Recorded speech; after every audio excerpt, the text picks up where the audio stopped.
Jamen, jeg har valgt at stille op, fordi jeg elsker at køre motocross. Det er sådan, hvad kan man sige, basisreglen.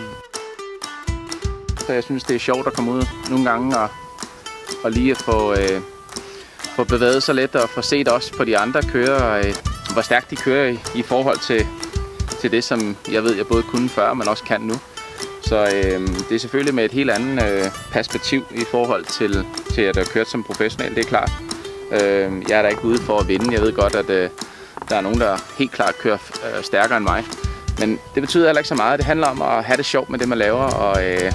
Og selvom konkurrencegenet stadigvæk er der, så synes jeg stadigvæk, at det er vigtigst for mig at gøre det, at jeg synes er sjovt. Og så at gøre mit bedste. Det er sådan set mit hovedmål.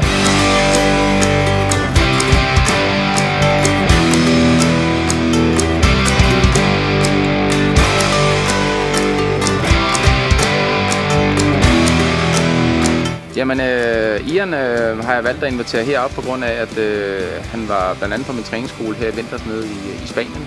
Var faktisk med mig 4 uger dernede. Og så kom vi til at snakke lidt om internationale løb. Han kører slovensk mesterskab og gør det rigtig fornuftigt godt der i år. Han har udviklet sig rigtig meget, og vel egentlig kun hans 5. år, han kører motocross. Plus han har arbejdet med sammen med træner som en af mine gode kammerater, Roman Jelen, som var min tidligere teamkammerat, som jeg har MX sommercamp her med her om sommeren i uge 27. Hi, my name is Ian Oskar Katanec. I'm a rider from Slovenia. I usually ride Slovenian Championship and maybe some of the races around our country which are like close to my house.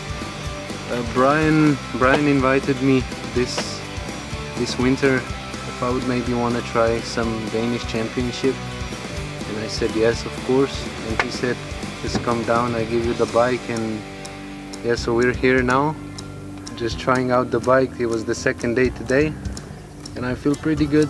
So it's the race this Sunday, and I hope I do good.